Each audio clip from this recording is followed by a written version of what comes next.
right. Hey, how's everybody doing today? Let me make sure I put myself a little bit so you guys can see me.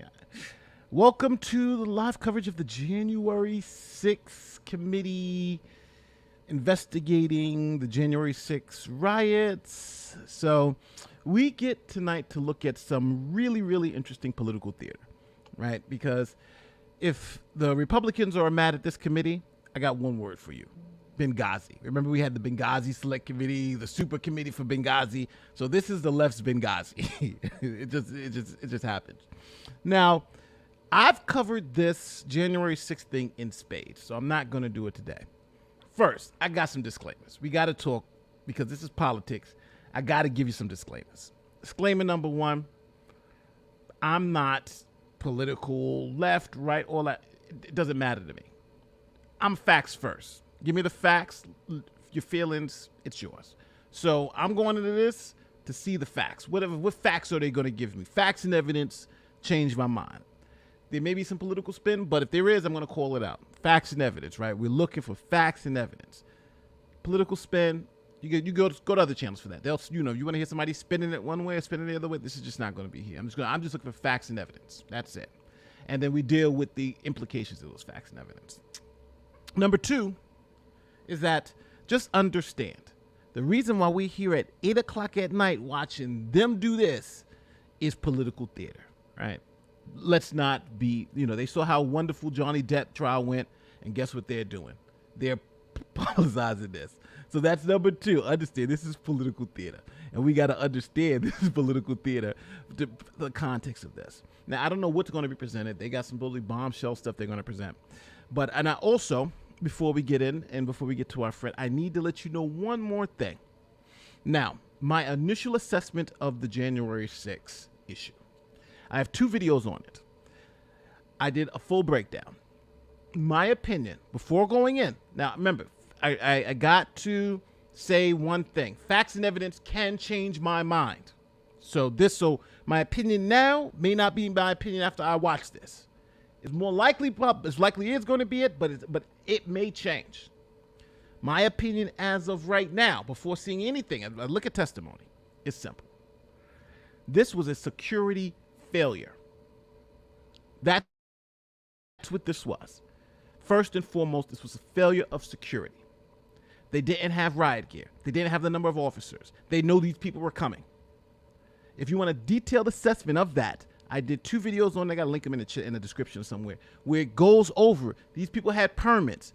The police department laughed when officials had asked them, hey, listen, they're saying they're going to take over the buildings and go into the tunnels and all this stuff. What are you going to do? They laughed. They said, oh, that's just, they're just spouting off nonsense.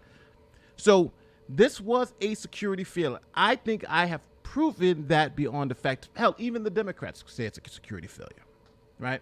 That doesn't excuse what happened and what they did, but it was obviously a security failure.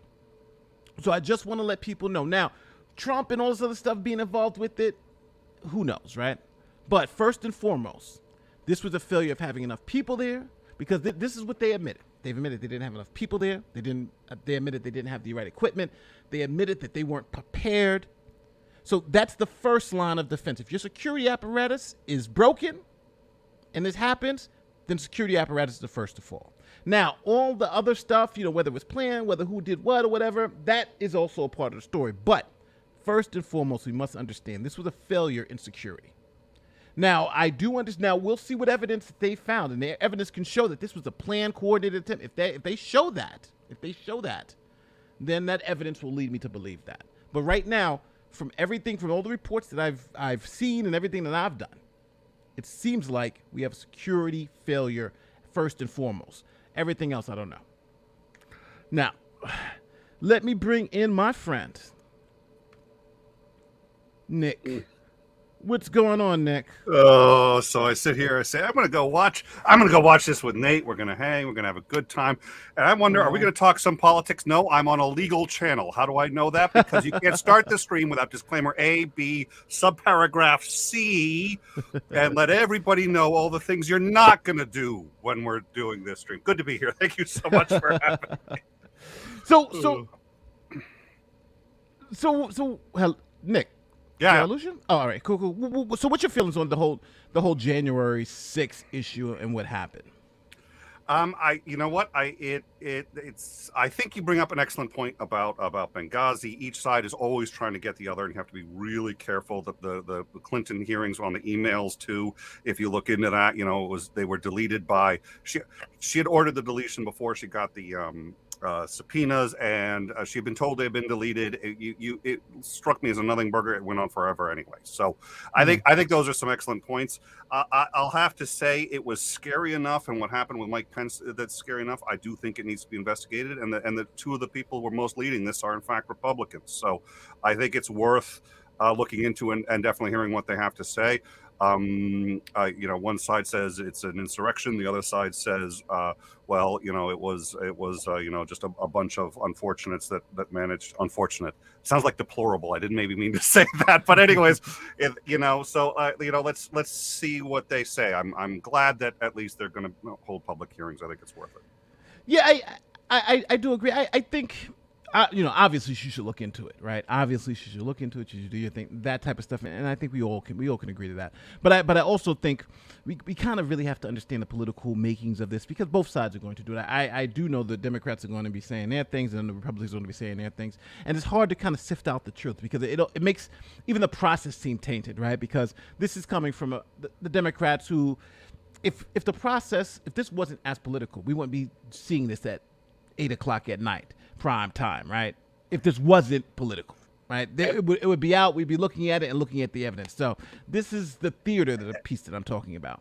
And everybody knows it, right? Because CNN said, what's the biggest blockbuster that we're going to see this summer?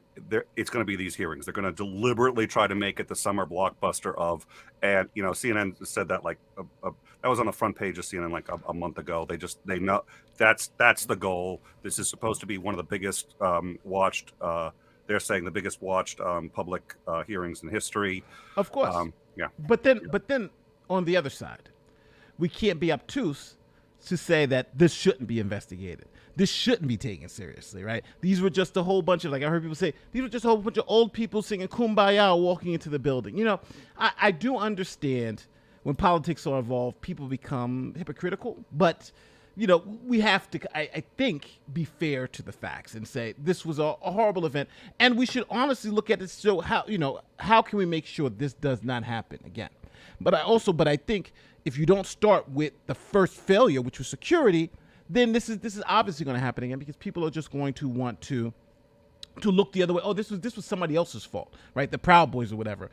But to be honest with you, the security failures, I do think, were.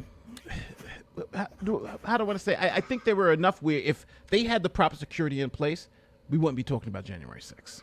Well, and you mentioned that. I remember your videos. It's been a while, but I saw both of them, and I remember you talking about when they actually first also approached. There was only 2 guards and a gate that was just like, it wasn't even like a real gate. It was just a stand-up fencing for like 1,000 people. It was like insane.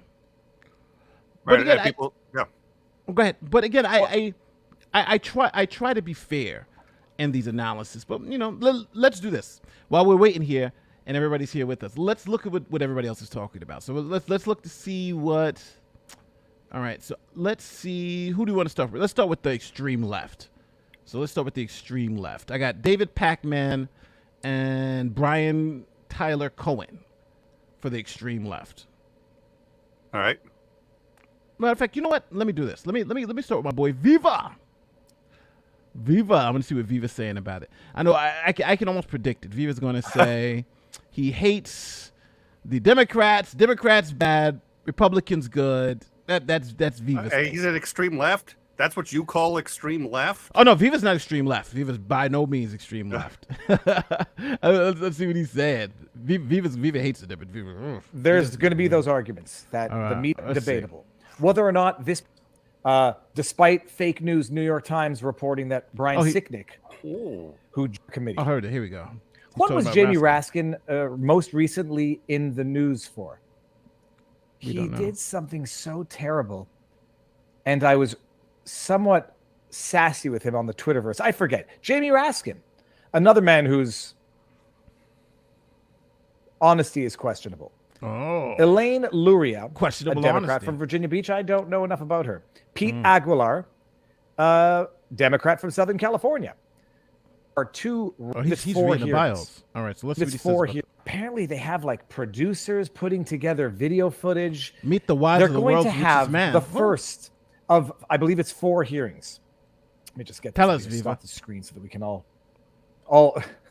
integrity impaired. Viva, we only got 2 more minutes before you got to say something good. We are going to have the first of 4 hearings of this arguably unlawful committee that does not meet the required quorum or number of committee members to be a bona fide lawful committee. Majority Democrat and a lot from California for some reason. They're going to announce their findings. 500 days of investigations. Viva. Viva's always good. Viva's a good boy. I love Viva. Sorry, Goofy. Okay. Viva's a Democrat. This is a Democratic ploy. They must be stopped. But let's see how crazy the other side's talking about. Because Viva makes some sense though. I like Viva. Viva makes sense. Let's see. All right, so let's see Brian Oliver. Now I'm going to see if I can find Vosh. All right, so here's our boy Brian Taylor. Let's see if he says something good. I got to catch him saying something good. Let's see. I'm trying to scrub this to see if there's any good points that he says. He's just talking to the void. Let's see. Live. Plus, what's there to hold a hearing about? I heard it was a dust-up. That's what some, I think the Washington Commanders coach came out, who's like this diehard Republican, and called it a dust-up. I looked at his page. He's got, all he does is quote tweet, Tim Pool and all of these, Republican provocateurs. This is the owner of the Washington Commanders. Called it a dust-up. Of course, these people are so predictable. They're like, oh, yeah, that was you know what the real crime of the century was? The BLM protest, where zero people died. But the Capitol riot, insurrection, where they tried to overthrow the U.S. government. Insurrection, overthrow the U.S. government. This is a very different take. This is. He said an entirely. The other one is it's barely legal. This guy is like less than 5 minutes we're away. stopping an insurrection and an overthrow of the U.S. government. My God. Jack Del Rio, that's right. Thank you, Stacey. I appreciate that. Jack Wow. Del Rio, good God. It's interesting to see what the people are so saying. far is this hearing is starting in 3 minutes. We should expect to find out a lot more that we didn't know from from the reporting on January 6th thus far. But it's gonna be twofold. It's gonna be to let us know what happened on January 6th, who was responsible, who was involved in the planning, who paid for all this stuff. Everything that we don't know thus far, because a lot of this stuff has already come out during the impeachment hearing and just in the regular news. So we should expect a lot of that, and we should also expect instances of why this is important not to let it happen again in the future. I think that's this threat isn't behind us. It's Trump is the presumptive nominee for 20. All right, so he's going into fear tactics, insurrection. We've heard, overthrow the U.S. government. We heard, and anybody who challenges it, they looks at this Twitter thread and says the guy's a right-wing lunatic. So, Yeah, but I have a feeling the first one you had on is going to say the same thing. I mean, they're both in reverse. The two ends. He's going to say the same thing in reverse, right? He's just like, it's all Dems except for a couple of lunatic Republicans. Cheney's obviously unhinged. I love the politics. I love the politics. I got let's see one more before we got a couple of minutes before they start. Let's see one more. All right, but now I guess it's only got time for one more. Do I do left? Do I do right? I got Pac-Man. I got Fox News. Let me do David Pac-Man. Let's see what he's saying. Let's see what David Pac-Man's saying. Come on, David. Give us something good.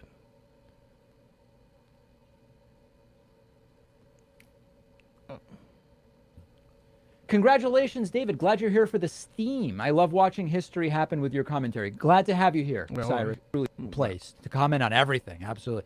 These people are truly sick. Truly, truly sick people. Tell us how you feel, David. I believe it's either 4 or 6. It starts in 1 minute. It is going to be, I mean, listen, if it ends up being a bust, I'll tell you, I think this is a bust. Okay, I mean, I'll tell you what I think. I don't care if it's a bust. It's a bust. It's one. Let me actually. I have these all on my schedule. Let me see exactly how many hearings this is. So there's tonight. Next week there are hearings on Monday, Wednesday, and Thursday at 10 a.m. It is 6. Then it's the following week, Tuesday, 10. He's giving us a schedule. He's talking about. Tell us something. Parody of David. itself. He's not saying that. Uh-oh. Mangoes? My bag of mangoes. Uh-oh. Well, David's not really saying nothing, and we got to go to the other. David, you got to give better commentary so we can catch something, man. That was the worst, bro. That was the worst. So, essentially, we now know the Democrats are saying this is good for democracy, and we're going to stop the insurrection, and the Republicans are saying this is an illegal hearing that should never have happened. That's what we're in between. There's no 50-50. I will say this: whether they've got anything big or not, they must think they've got something big if they're doing this, because they know it's gonna. They know they're gonna get hit hard if it flops. Oh yeah. They've built it up. They gotta have something good. If they don't got something good, we all calling them out. I'm gonna be laughing like I'm up. It's $5 from David. There are 2 Republicans on the committee. Is there not? Yeah, there are 2 Republicans. I think they're calling them traitors, though. I think the 2 Republicans they essentially called them traitors. After seeing the guy with horns, face paint, invited inside by the Capitol Police, then charged and imprisoned, I wrote this overreaction off as a clown show. He was charged, yeah, and he was put in prison. But why did they just let people in, too? Again, that's what I'm talking about, the security failure. That didn't make any sense. I'm optimizing a database to save hundreds of dollars per year while listening to this. I think I'll have more total effect than the committee. Yes. This is gonna be torturous. Why are we doing this? Why, my manager got me listening to this crap. Let me guess their findings. They will try to impeach Trump for a 3rd time. It's a charm. But first, you got to get back in. They're like, it's all Trump's fault. Want a laugh? Watch Jimmy Dorn on it. All right, we're about to look at Jimmy Dorn because they're late now. Yeah, I've encountered the Select Committee to investigate the January 6th attack. So I wrote an ebook called Hollywood, on the United States Capitol will be in order. Survivor avail to Amazon. Without objection, all right. The chair is authorized to declare the committee in recess at any point. Pursuant to House Deposition Authority Regulation 10, the chair announces the committee's approval to release the deposition material presented during tonight's hearing. Thanks to everyone watching tonight for sharing part of your evening. This is Vote for Me. To learn the facts and causes of the events leading up to and including the violent attack on January 6, 2021. Our democracy, electoral system, and country. I'm Benny Thompson, chairman of the January 6, 2021 committee. I was born, raised, and still live in Bolton, Mississippi, a town with a population of 521. Oh my God! Which is midway between Jackson and Vicksburg, Mississippi. He's pulling out the CV and the right Mississippi River. Yeah, he knows he's up for re-election. I'm from a part of the country where people justify the actions of slavery, Ku Klux Klan, and lynching. I'm reminded of that dark history as I hear voices today try and justify the actions of the insurrectionists on January 6, 2021. He's Over the next few weeks, hopefully you will get to know the other members, my colleagues up here, and me. We represent a diversity of communities from all over the United States, rural areas and cities, East Coast, West Coast, and the Heartland. All of us have one thing in common. We swore the same oath. That same oath that all members of Congress take upon taking office and afterwards every 2 years if they are reelected. We swore an oath to defend the Constitution against all enemies, foreign, and domestic. The words of the current oath taken by all of us that nearly every United States government employee takes have their roots in the Civil War. Throughout our history, the United States has fought against foreign enemies to preserve our democracy, electoral system, and country. When the United States Capitol was stormed and burned in 1814, foreign enemies were responsible. Canada. After war, in 1862, when American citizens had taken up arms against this country, Congress adopted a new oath to help make sure no person who had supported the rebellion could hold a position of public trust. Therefore, congresspersons and United States federal government employees were required for the first time to swear an oath to defend the Constitution against all enemies, foreign and domestic. That oath was put to test on January 6, 2021. The police officers who held the line that day honored their oath. Many came out of that day bloodied and broken. They still bear those wounds, visible and invisible. They did their duty. They repelled the mob and ended the occupation of the Capitol. They defended the Constitution against domestic enemies so that Congress could return, uphold our own oath, and count your votes to ensure the transfer of power, just as we've done for hundreds of years. But unlike in 1814, it was domestic enemies of the Constitution who stormed the Capitol and occupied the Capitol, who sought to thwart the will of the people to stop the transfer of power.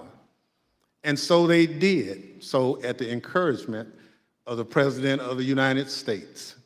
The President of the United States trying to stop the transfer of power, a precedent that had stood for 220 years, even as our democracy had faced its most difficult tests. Thinking back again to the Civil War in the summer of 1864, the President of the United States believed we would be doomed to his bid for re-election. He believed his opponent, General George McClellan, would wave the white flag when it came to preserving the Union. But even with that grim fate hanging in the balance, President Lincoln was ready to accept the will of the voters, come what may. He made a quiet pledge. He wrote down the words, "This morning, as for some days past, it seems exceedingly probable that this administration will not be reelected. Then it will be my duty to so cooperate with the president-elect. It will be my duty." Lincoln sealed that memo and asked his cabinet secretaries to sign it sight unseen. He asked them to make the same commitment he did, to accept defeat, if indeed defeat was the will of the people, to uphold the rule of law. The one thing, though, this political theater, the only problem with this is that he's boring me already. We're almost 10 minutes in, and he hasn't told me nothing yet. He's just giving me a speech, right? Show me the evidence. I understand you want to coach it, we're here in Lincoln and all this stuff, but show me the evidence, I'm not here for the speech. We're 8 minutes in. Well, you say the only problem is that's not. I mean, that's a big. I mean, that's a big deal. Yeah. I mean, you know what? I'm a political wank. I like knowing this stuff. But let's. Nobody's here for this. Hear what his former Attorney General had to say about it. I warn those who watching that this contains strong language. No, just what I've been through. I had 3 discussions with the president that I can recall. One was on November 23rd, one was on December 1st, and one was on December 14th. And I've been through sort of the give and take of those discussions. And in that context, I made it clear I did not agree with the idea of saying the election was stolen and putting out this stuff, which I told the president was bullshit. And, you know, I didn't want to be a part of it, and that's one of the reasons that went into me deciding to leave when I did. I observed, I think it was on December 1st, that, you know, how can you can't live in a world where the incumbent administration stays in power based on its view, unsupported by specific evidence, that there was fraud in the election. Bill Barr, on Election Day 2020, That's pretty he damaging. was the Attorney General of the United States, I gotta the write that top down. law enforcement official in the country, Matter of fact, I'm gonna type that telling the president exactly what he thought about claims of a stolen election. Donald Trump had his days in court to challenge the results. He was within his rights to seek those judgments. In the United States, law-abiding citizens have those tools for pursuing justice. He lost in the courts, just as he did at the ballot box. And in this country, that's the end of the line. But for Donald Trump, that was only the beginning of what became a sprawling, multi-step conspiracy aimed at overturning the presidential election, aimed at throwing out the votes of millions of Americans, your votes, your voice in our democracy, and replacing the will of the American people with his will to remain in power after his term ended. Donald Trump was at the center of this conspiracy, and ultimately, Donald Trump, the President of the United States, spurred a mob of domestic enemies. This is where the of facts get Constitution lost. You gave us a march good down fact, the and now Capitol you're and losing us. subvert I forgot about the American goddamn democracy. fact you just gave me. Why are you doing Any this? legal jargon you hear about I think he's seditious expecting people to conspiracy, stick for the whole, obstruction for of all an of them. This official is just proceeding, his opening comment, his conspiracy opening, to statements. defraud the United States boils down to this.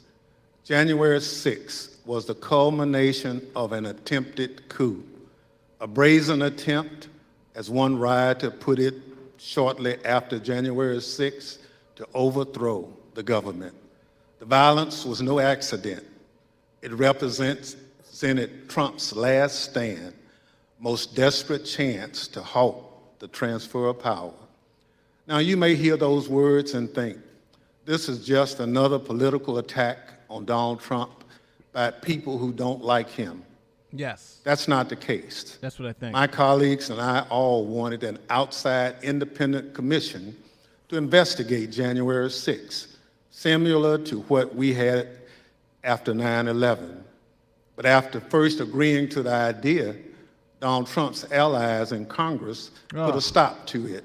Apparently, they don't want January 6th investigated at all. This is why you just got to get out And the in the facts. last 17 months, Facts speak for many of those themselves. You don't same gotta- you don't gotta people put the narrative on have it. tried to Just give us the whitewash what facts, brother. happened on January 6th, to rewrite history, call it a tourist visit, label it legitimate political discourse.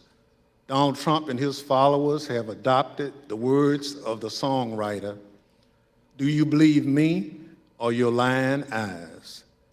We can't sweep what happened under the rug. The American people deserve answers. So I come before you this evening, not as a Democrat, but as an American who swore an oath to defend the Constitution. The Constitution doesn't protect just Democrats or just Republicans. It protects all of us, we the people. And this scheme was an attempt to undermine the will of the people. So tonight, and over the next few weeks, we're going to remind you of the reality of what happened that day.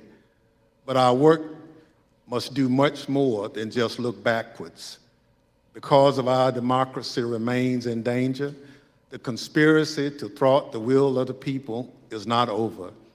There are those in this audience who thirst for power but have no love or respect for what makes America great: devotion to the Constitution, allegiance to the rule of law, our shared journey to build a more perfect union.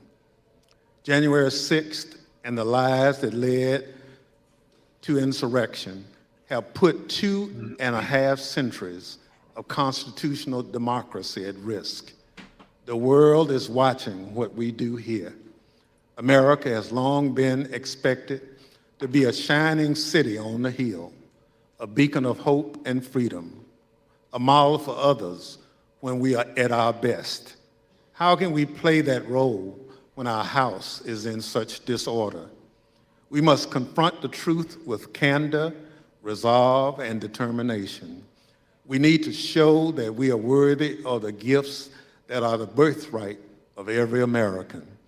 That begins here, and it begins now, with a true accounting of what happened and what led to the attack on our Constitution and our democracy. In this moment, when the dangers of our Constitution and our democracy loom large, nothing could be more important. Working alongside the public servant. You see, the problem is that now the Bill Barr thing I think was saucy, but he's lost me now because we now 15 minutes in and we've only seen one piece of video and it's all fluff now, right? Give me the evidence, give me the facts. I don't care about it. All this. Don't get me wrong. You could give me a little, here's a little something, narrative to give it up. This is what I'm going to show you. But 15 minutes in with this, we've gone from Lincoln to Bush to it's like this is going crazy here. Yeah, don't get me wrong. I just want to see the facts and evidence. Thank you very much, Mr. Chairman. And let me echo those words about the importance of bipartisanship and what a tremendous honor it is to work on this committee. Mr. Chairman, at 6:01 p.m. on January 6th, after he spent hours watching a violent mob besiege, attack, and invade our Capitol, Donald Trump tweeted, but he did not condemn the attack. Instead, he justified it. These are the things and events that happen, he said, when a sacred landslide election victory is so unceremoniously and viciously stripped away from great patriots. All right, I'm going to read some super chats because they look like they just continue to just fluff it up a little bit. When they get the evidence, we're going to hear the evidence. It's almost time for the January 6th hour, brought to you by Pfizer. 3 hours of disturbance is now 18 months of declinging to it like a piece of debris from the Titanic. Hey, listen, I got one word for you, God. Benghazi. Kissinger and Cheney are butthurt, not partial rhinos? Not partial rhinos. What's it? Republicans in name only. They never mentioned the FBI, and Nancy knew about the attacks planned for. Oh yeah. Look at my video. Everybody knew. Everybody knew it was coming. Now let's see what she's still saying. You guys couldn't hear her, not me. You will hear that President Trump was yelling and, quote, really angry at advisors who told him he needed to be doing something more. And aware of the rioters' chance to hang Mike Pence, the president responded with this sentiment, quote, maybe our supporters have the right idea. Mike Pence, quote, deserves it. You will hear evidence that President Trump refused for hours to do what his staff, his family, and many of his other advisors begged him to do. Immediately instruct his supporters to stand down and evacuate the Capitol. Before I judge you, Drew, tonight, you will see never-before-seen footage of the brutal attack on our Capitol. An attack that unfolded while a few blocks away, President Trump sat watching television in the dining room next to the Oval Office. You will hear audio from the brave police officers battling for their lives and ours, fighting to defend our democracy against a violent mob Donald Trump refused to call off. Tonight and in the weeks to come, you will see evidence of what motivated this violence, including directly from those who participated in this attack. You will see video of them explaining what caused them to do it. You will see their posts on social media. We will show you what they have said in federal court. On this point, there is no room for debate. Okay. Those who invaded our Capitol and battled law enforcement for hours were motivated by what President Trump had told them, that the election was stolen and that he was the rightful president. President Trump summoned the mob, assembled the mob, and lit the flame of this attack. You will also hear about plots to commit seditious conspiracy on January 6th, a crime defined in our laws as conspiring to overthrow. Now, I do hope this goes better than the Mueller thing, because the Mueller thing was a flat nothing burger at the end of the day. It was kind of like just thrown out there like a dead fish. It was like, all right, after 2 years and millions of dollars is nothing. So, she's making a lot of, Comey, yeah. So they're making a lot of big promises here. So, they better show something tonight, or this is done. Have pled guilty. The attack on our Capitol was not a spontaneous riot. Intelligence available before January 6th identified plans to, quote, invade the Capitol, occupy the Capitol, and take other steps to halt. Now, for those of you who don't watch my channel, you would know that they knew that. The police even knew that and didn't prepare for it. So she's right, but she's spinning it. Mob into the Capitol building on January 6th. Tonight, I'm going to describe for you some of what our committee has learned and highlight initial findings you will see this month in our hearings. As you hear this, all Americans should keep in mind that's true. This I got to see it, though.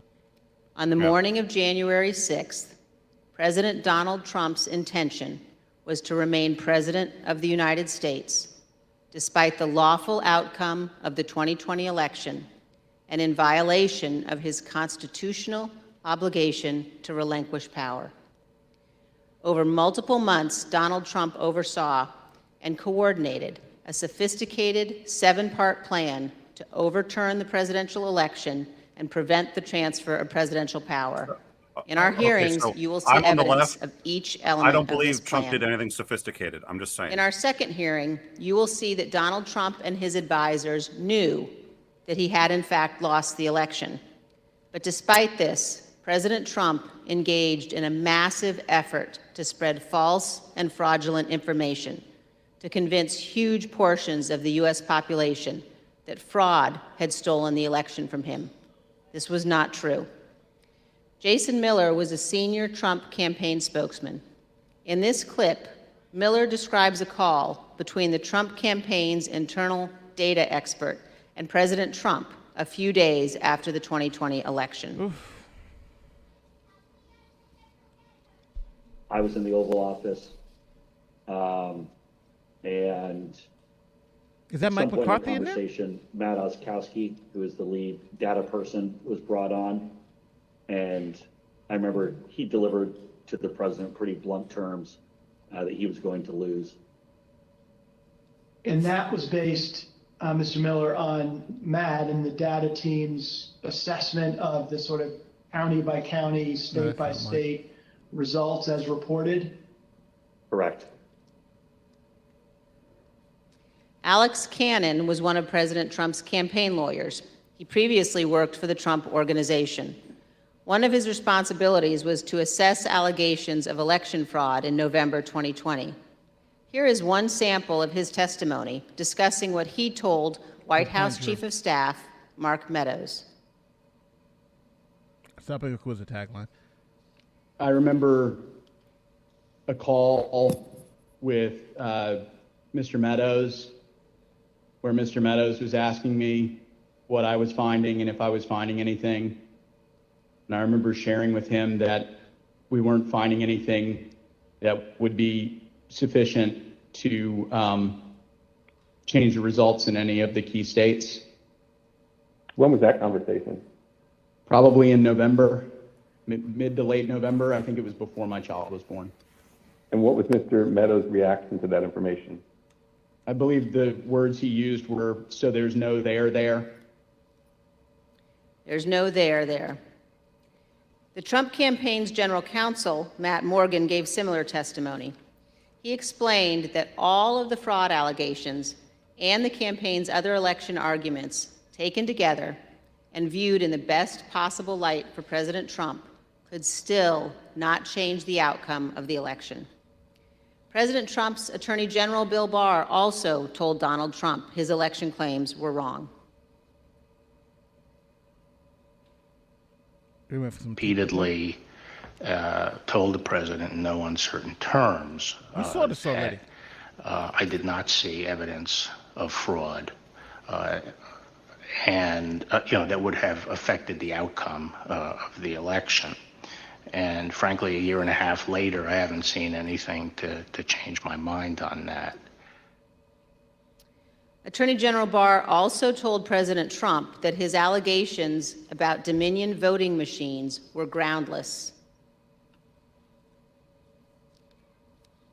I saw absolutely zero basis for the allegations, but they were made in such a sensational way that they obviously were influencing a lot of people, members of the public, that there was this systemic corruption in the system and that their votes didn't count and that these machines controlled by somebody else were actually determining it, which was complete nonsense. Wow. And it was being laid out there. Yeah, and I told them that it was crazy stuff, and they were wasting their time on that. And it was doing a grave disservice to the country. Wow. President Trump persisted, repeating the false Dominion allegations in public at least a dozen more times, even after his attorney general told him they were, quote, complete nonsense. Yeah, and baseless. And after Barr's resignation on December 23rd, the acting attorney general who replaced him, Jeff Rosen, and the acting deputy, Richard Donahue, told President Trump over and over again that the evidence did not support allegations he was making in public. Many of President Trump's White House staff also recognized that the evidence did not support the claims President Trump was making. This is the president's daughter commenting on Bill Barr's statement that the department found no fraud sufficient to overturn the election. How did that affect your perspective about the election when Attorney General Barr made that statement? It affected my perspective. I respect Attorney General Barr. So I accepted what he was saying. As you will hear on Monday, the president had every right to litigate his campaign claims, but he ultimately lost more than 60 cases in state and federal courts. The president's claims in the election cases were so frivolous and unsupported that the president's lead lawyer, Rudy Giuliani, not only lost the lawsuits, his license to practice law was suspended. Here's what the court said of Mr. Giuliani. Giuliani communicated demonstrably false and misleading statements to courts, lawmakers, and the public at large in his capacity as lawyer for former President Donald J. Trump and the Trump campaign in connection with Trump's failed effort at re-election in 2020. As you will see in great detail in our hearings, President Trump ignored the rulings of our nation's courts. He ignored his own campaign leadership, his White House staff, many Republican state officials. He ignored the Department of Justice and the Department of Homeland Security. President Trump invested millions of dollars of campaign funds purposely spreading false information, running ads he knew were false, and convincing millions of Americans that the election was corrupt. I'm listening to the evidence. And that he was the true I don't care president. about the narrative. I don't care about the evidence. As you will see, this misinformation campaign take off your Republican hat and put your January Democrat hat 6th. on, or whatever you need to do. In our Act third like hearing, they're talking about you the will other guys. see President Trump see why it's corruptly kinda crazy. planned to replace the Attorney General of the United States. Who's the Attorney So General the now? U.S. Justice Department would spread his false, stolen election Just imagine claims. if the Attorney In the General now days said this before about January Biden. 6th, Tell me how President you Trump think it told would his be the top same Justice thing. You feel the Department same way. officials, quote, just say the election was corrupt and leave the rest to me and the Republican congressman. Anybody who doesn't Senior think this is Justice Department think officials, they're talking about Biden. Think when men she says he had president, she's appointed, talking about Biden. told him they could not do that because it was not true. So President Trump decided to replace them. He offered Jeff Clark, an environmental lawyer at the Justice Department, the job of They haven't acting proven Attorney anything yet. General. Yeah, I haven't seen President any Trump evidence yet. wanted I've Mr. seen a Clark couple of to take a statements, but number not of too many steps, evidence, including I agree with sending that. this letter to Georgia and 5 other states, saying the U.S. Department of Justice had, quote, identified significant concerns that may have impacted the outcome of the election. This letter is a lie. The Department of Justice had, in fact, repeatedly told President Trump exactly the opposite, that they had investigated his stolen election allegations and found no credible fraud that could impact the outcome of the election. So that's why they had Bill Barr. This letter and others like Just it say would that have letter urged multiple states was wrong. to withdraw their official and lawful electoral votes for Biden. Acting Deputy that's the Attorney inference they're General making. Richard Donahue described Jeff Clark's letter this way, quote, Now they're gonna "This bring would in be a Georgia. grave step for the department to take and could have tremendous constitutional, political, and social ramifications for this country." The committee agrees with Mr. Donahue's assessment. Had Clark assumed the role of Attorney General in the days before January 6th and issued these letters, the ramifications could indeed have been grave. Mr. Donahue also said this about Clark's plan. And I recall toward the end saying, what you're proposing is nothing less than the United States Justice Department meddling in the outcome of a presidential election. In our hearings, you will hear firsthand how the senior leadership of the Department of Justice threatened to resign, how the White House counsel threatened to resign, and how they confronted Donald Trump and Jeff Clark in the Oval Office. The men involved, including Acting Attorney General Jeff Rosen and Acting Deputy Attorney General Richard Donahue, were appointed by President Trump. These men honored their oaths of office, they did their duty, and you will hear from them in our hearings. Oh, okay. By contrast, So these are the Jeff people Clark Trump- has they invoked put in his Fifth office. Amendment privilege against self-incrimination and refused to testify. Representative Scott Perry, who was also Invoking the involved Fifth. in trying to get Clark appointed as Attorney General, has refused to testify here. As you will see, Representative Perry contacted the White House in the weeks after January 6th to seek a presidential pardon. Multiple other Republican congressmen also sought presidential pardons for their roles in attempting to overturn the 2020 election. In our fourth hearing, we will focus on President Trump's efforts to pressure Vice President Mike Pence to refuse to count electoral votes on January 6th. We had 31 Vice minutes President in. Pence has spoken publicly about this. They've piqued my President Trump interest, is wrong. but they haven't convinced me yet. I had no right to overturn the election. The presidency belongs to the American people and the American people alone. And frankly, there is no idea more un-American than the notion that any one person could choose the American president. What President Trump demanded that Mike Pence do wasn't just wrong, it was illegal and it was unconstitutional. You will hear this in great detail from the Vice President's former general counsel. Witnesses in these hearings will explain how the former Vice President and his staff Very good point. We're only hearing informed from President one side. Trump We're only over hearing from and one over side. again This that what is, he I was think, the best pressuring point of the Mike night. Pence to We're do hearing was from illegal. one side. We're not hearing from the As you people will accused. hear, President Great Trump point. engaged in a Fantastic relentless point. effort to pressure Pence, both in private and in public. You will see the evidence of that pressure from multiple witnesses, live and on video. Yeah, agreed. Vice President Pence demonstrated his loyalty to Donald Trump consistently over 4 years. But he knew that he had a higher duty to the United States Constitution. This is testimony from the Vice President's Chief of Staff. Let's hear this. So I think the vice president was proud of his 4 years of service, and he felt like much had been accomplished in those 4 years. And I think he was proud to have stood beside the president for all that had been done. But I think he ultimately knew that his fidelity to the Constitution was his first and foremost oath. And that's what he articulated publicly, and I think that that's what he felt. His fidelity to the Constitution was more important than his fidelity to President Trump and his desire. The oath he took. Yep. Yes. You'll also hear about a lawyer named John Eastman. Mr. Eastman was deeply involved in President Trump's plans. You'll hear from former Fourth Circuit federal judge Michael Ludig, a highly respected leading conservative judge. John Eastman clerked for Judge Ludig. Judge Ludig provided counsel to the vice president's team in the days before January 6th. The judge will explain how Eastman, quote, was wrong at every turn. And you will see the email exchanges between Eastman and the vice president's counsel. They got counsel to give us the narrative as the before they violent give us the attack evidence. on And Congress was they're underway. dripping it out this way. Mr. Jacob said this to Mr. Eastman. I know what they're trying Thanks to do. to your bullshit, we are under siege.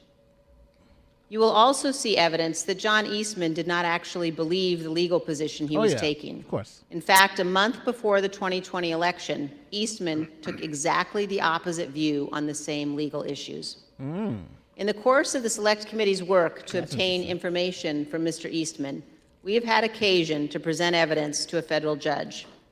The judge evaluated the facts, and he reached the conclusion that President Trump's efforts to pressure Vice President Pence to act illegally by refusing to count electoral votes likely violated 2 federal criminal statutes.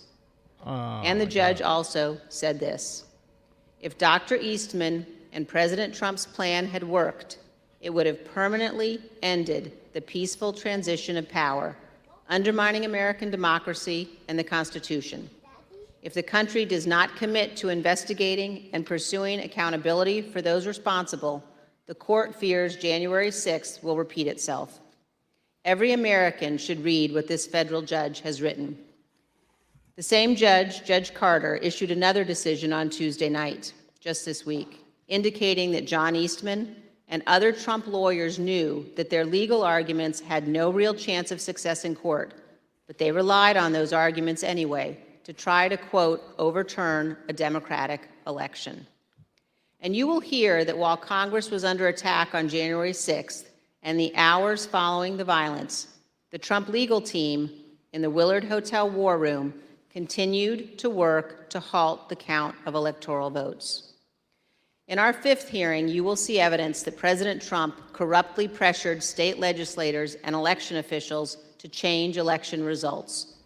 You will hear additional details about President Trump's call to Georgia officials, urging them to, quote, find 11,780 votes, votes that did not exist, and his efforts to get states to rescind certified electoral slates without factual basis and contrary to law.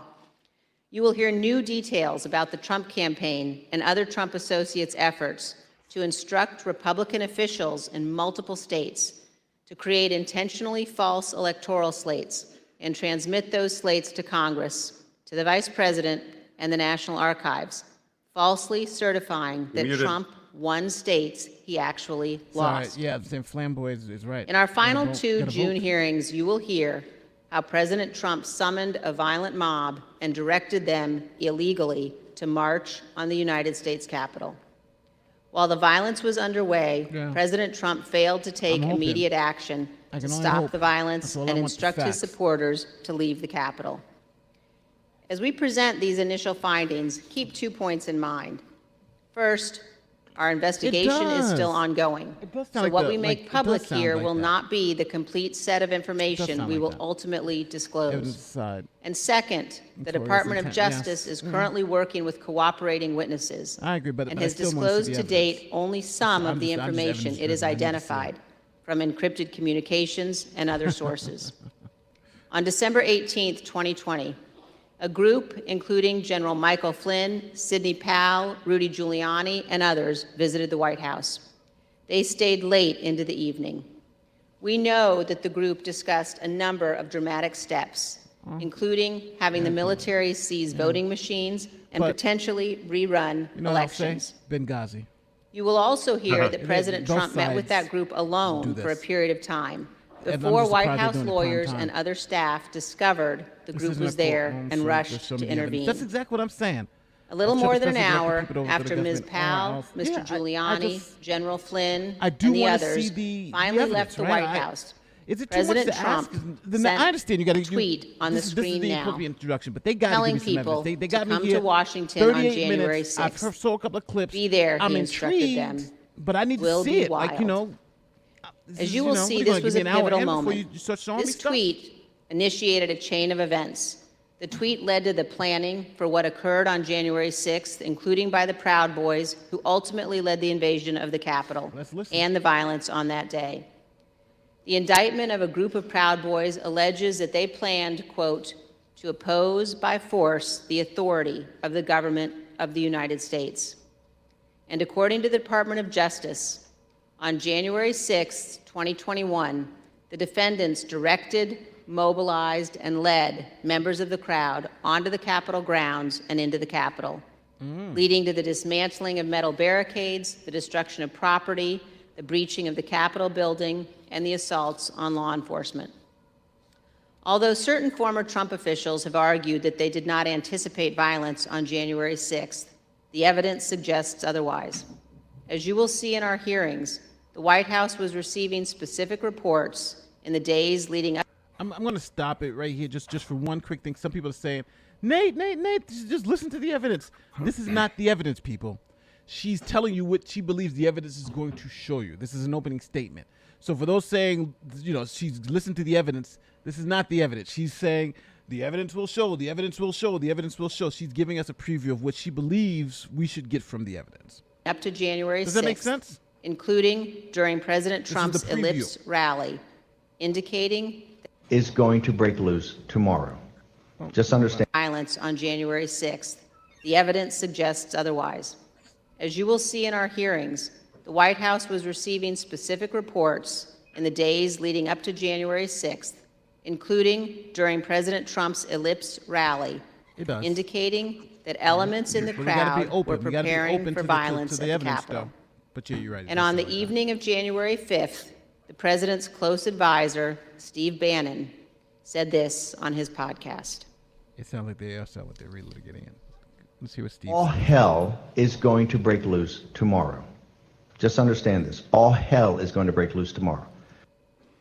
As part of our investigation, we will present information about what the White House and other intelligence agencies knew and why the Capitol was not better prepared. I think that's a little. We will not lose sight of the fact that the Capitol Police did not cause the crowd to attack. It's going to be hell tomorrow. And we will not blame the violence that day. Violence provoked by Donald Trump on the officers who bravely defended all of us. In our final hearing, you will hear a moment-by-moment account of the hours-long attack from more than half a dozen White House staff, both live in the hearing room and via videotaped testimony. There's no doubt that President Trump was well aware of the violence as it developed. White House staff urged President Trump to intervene and call off the mob. Here is a document written while the attack was underway. That's why we're watching by a member of the White House staff. This is helping them advising what the president needed to say. We would usually get a dossier of anyone information. Who entered the Capitol without proper authority should leave immediately. This is exactly what his supporters on Capitol Hill and nationwide were urging the president to do. He would not. You will hear that leaders on Capitol Hill begged the president for help, including Republican leader McCarthy, who was, quote, scared, and called multiple members of President Trump's family after he could not persuade the president himself. Not only did President Trump refuse to tell the mob to leave the Capitol, he placed no call to any element of the United States government to instruct that the Capitol be defended. He did not call his Secretary of Defense on January 6th. He did not talk to his Attorney General. He did not talk to the Department of Homeland Security. President Trump gave no order to deploy the National Guard that day, and he made no effort to work with the Department of Justice to coordinate and deploy law enforcement assets. But Vice President Pence did each of those things. For example, here is what General Milley, the chairman of the Joint Chiefs of Staff, testified to this committee. What did Milley say? There were 2 or 3 calls with Vice President Pence. He was very animated, and he issued very explicit, very direct, unambiguous orders. There was no question about that. And I can get you the exact quotes, I guess, from some of our records somewhere. But he was very animated, very direct, very firm, and to Secretary Miller. Get the military down here, get the Guard down here, put down this situation, etc. By contrast, here is General Milley's description of his conversation with President Trump's Chief of Staff, Mark Meadows, on January 6th. So Pence was back there, help, my God, help. He said, we have to kill the narrative that the vice president is making all the decisions. We need to establish the narrative that that the president is still in charge and that things are steady or stable or words that thing. I immediately interpret that as politics, politics, politics. Red flag for me personally, no action, but I remember it distinctly. And you will hear from witnesses how the day played out inside the White House, how multiple White House staff resigned in disgust, and how President Trump would not ask his supporters to leave the Capitol. It was only after multiple hours of violence that President Trump finally released a video instructing the riotous mob to leave. And as he did so, he said to them, quote, "We love you, and you're very special." You will also hear that in the immediate aftermath of January 6th, members of the president's family, White House staff, and others that was a little extra. Tried to step in to stabilize the situation, quote, to land the plane before the presidential transition on January 20th. Honey. You will hear about members of the Trump cabinet discussing the You possibility of invoking the 25th Amendment and replacing the President of the United States.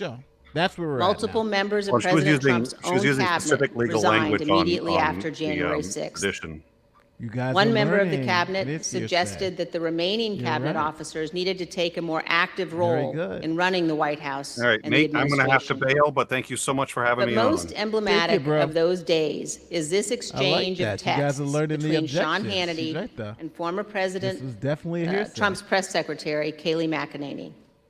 Sean Hannity wrote, in part, "He now, no more crazy people, no more stolen election talk. Yes, impeachment and 25th Amendment are real. Many people will quit." Ms. McEnany responded in part, "Love that. That's the playbook." The White House staff knew that President Trump was willing to entertain and use conspiracy theories to achieve his ends. Sean They knew the president needed to be cut off from all of those who had encouraged him. They knew that President Donald Trump was too dangerous to be left alone. That don't make At least until he left office on January 20th. These are important facts for Congress and the American people to understand fully. You guys show me some evidence When for a that. president fails to take the steps necessary to preserve our union, or worse, I don't know. causes a constitutional crisis, Thanks, Tom. we're at a moment of maximum danger for our republic. Said, Some in the White House took responsible steps to try to prevent January 6th. Others egged the president on. Others, who could have acted, refused to do so. He's a traitor. In this case, the White House counsel was so concerned about potentially lawless activity that he threatened to resign multiple times. That is exceedingly rare and exceedingly serious. On the other side. It requires immediate attention. What about McEnany? Especially when the entire team thrown off the bus right now. to My resign. God. However, in the Trump White House, it was not exceedingly rare, and it was not treated seriously. It's no good no more. This is a clip of Jared Kushner addressing multiple threats by White House counsel Pat Cipollone and his team of lawyers to resign in the weeks before January 6th. Nia Khan, get him out of here. Jared, are you aware of instances where Pat Cipollone threatened to resign? I kind of, like I said, my interest at that time was on trying to get as many pardons done. And I know that, he was always, him and the team were always saying, oh, we're going to resign. We're not going to be here if this happens, if that happens. So I kind of took it up to just be whining, to be honest with you. Jared looks pretty cool. Whining. There's a reason why people serving in our government take an oath to the Constitution. As our founding fathers recognized, democracy is fragile. People in positions of public trust are duty-bound to defend it, to step forward when action is required. In our country, we don't swear an oath to an individual or a political party. We take our oath to defend the United States Constitution. And that oath state of mind, though. must mean something. Not really about the truth. Tonight, I say this to my Republican colleagues who are defending the indefensible. There will come a day when Donald Trump is gone, but your dishonor will remain. It's a preview. Finally, I ask all of our fellow Americans, as you watch our hearings over the coming weeks, please remember what's at stake. I want to see remember more. the men and women but who have fought and died. What they showed me right now wasn't enough. Under the rule of law, that's it. not I the just rule walk of away. men. They haven't done I anything. ask you to think of the scene in To be our honest with you, Capitol I'm Rotunda on the night almost of 49 January minutes 6th. in, and I feel like it's a waste of my time. There in a sacred But space in our I'm constitutional willing to listen. republic. I'm here. I'm here the listening, place right? where our I'm here presidents listening. lie in state. Watched And over given by fair hearing. statues of Washington and Jefferson, Lincoln and Grant, Eisenhower, Ford, There was and some of the Reagan. Sean Hannity bomb was Against a bomb. Though. every wall You're gonna hear that that night tonight on encircling the CNN. room, You know that's there were probably on the SWAT wire teams. right now, everywhere. Men Sean and women Hannity. in tactical gear with long guns, deployed inside our Capitol building. There in the rotunda, these brave men and women rested beneath paintings depicting the earliest scenes of our republic, including one painted in 1824 depicting George Washington resigning his commission, voluntarily relinquishing power, handing control of the Continental Army back to Congress. With this noble act, Washington set the indispensable example of the peaceful transfer of power, what President Reagan called nothing less than a miracle. The sacred obligation to defend this peaceful transfer of power has been honored by every American president, except one. As Americans, we all have a duty to ensure that what happened This is on so January one-sided. 6th never happens This is on again. the UK trial to Set It is aside one-sided, partisan yeah. battles, This isn't a to trial, stand though. together This is all political. to That's the reason perpetuate why and we preserve are our watching great politics, republic. though. We are watching politics. Thank you, Mr. Chairman. Your entire chat. As we provide Every answers line to but American true. people about January 6th, Hey, it's important that we remember exactly people can what watch took and place. say whatever they want. That this was no tourist visit to the Capitol. Most of the footage we are about to play has never been seen. The Select Committee obtained it as a part of our investigation. Hannity was thrown way under the This bus, isn't though. easy to watch. That's going to be a hit for I want to Hannity, though. warn And everyone McEnany. that this video includes violence and I strong bet you language. CNN's got that queued up Without right now. objection, I include in the record a video presentation of the violence of January 6th. Okay. I wonder if they're going to mention the police response.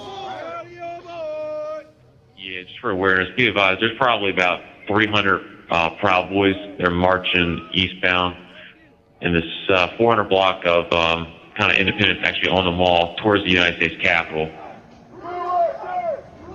I am not allowed to say what's going to happen today because everyone's just going to have to watch for themselves. But it's going to happen. Something's going to happen. Who's free? Our streets! Who's free? Our streets! Who's free? Our streets! Yeah, that's true. Good point. This is good. Let me see. To by the Peace Monument. Don't go against you! Understand the side. Pick a side. These are our So you see streets. but you see how the police aren't even prepared. Proud Boys photo in front of the East I Building. hope Mike is going to do the right thing. I hope so. And I hope how so. could security not be prepared? Because for if this? Mike Pence does the right thing, we win the election. All Vice President Pence has to do is send it back to the This is the reason why I states feel like it's a to waste of time, recertify. because it is. And we become president, and you are the happiest people. That's I Mike Pence is going to think that have to was come a through for us. justified shoot. And if so he does, doesn't, more self-defense. that You will know, be a that- sad day that's for our bad. country. Because you'll never take back our country with weakness. You have to show strength, and you I have think to we be got to know what strong. we're doing. Yes. And this is a document. They're playing a pre-recorded video today. Cruiser 50, it does look like we're going to have an ad hoc march stepping off here. There's a crowd surge heading east. But now they need to show the police response because you had 10,000 people going and like 5 or 6 cops behind a barrier. They were never going to Mike stop Pence, that I march. hope you're going to stand And they up knew they for were the coming. good of So- our Constitution and for the good of our country. And if you're not, I'm going to be very disappointed in you. I will tell you right now.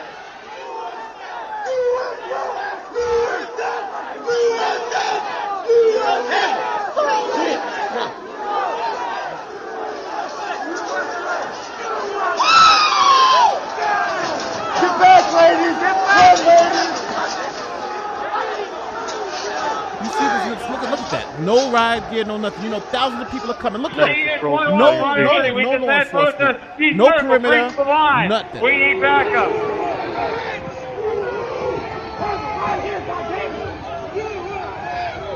So you see?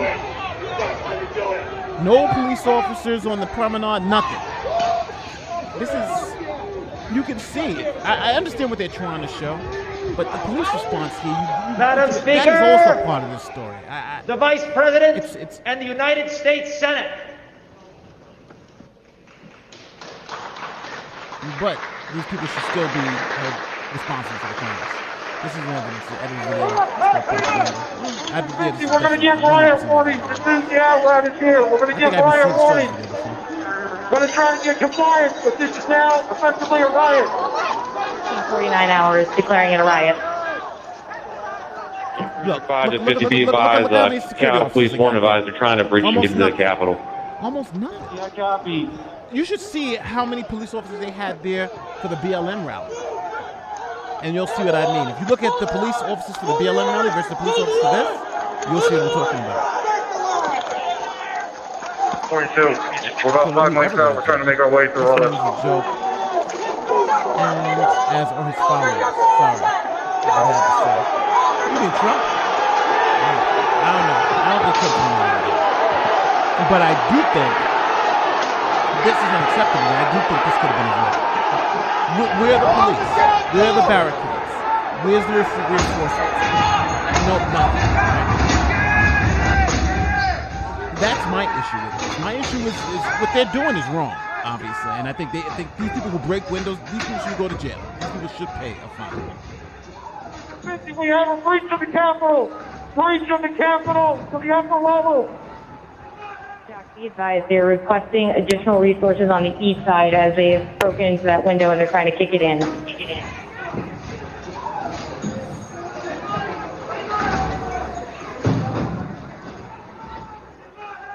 Without objection, the chair declares the House in recess pursuant to Clause 12B of Rule 1.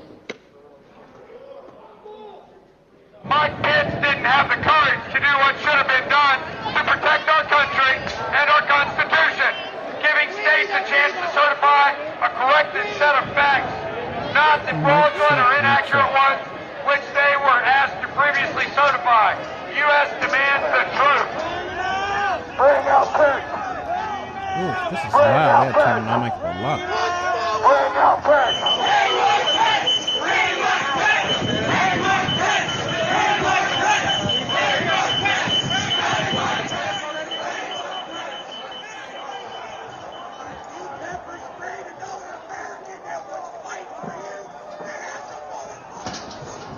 All right, I think I got it now.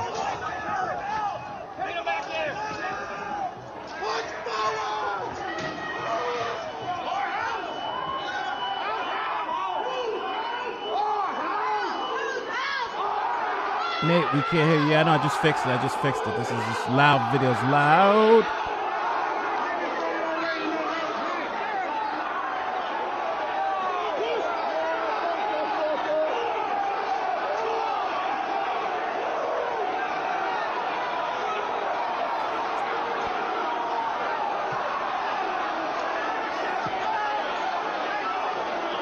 Now, I am going to say this. This piece is an indictment. Not. We're gonna get too many fucking people. Look at this fucking vantage point. Yeah, look how many. Again, look where the people are at, and look at where the officers are at. There's almost no one there.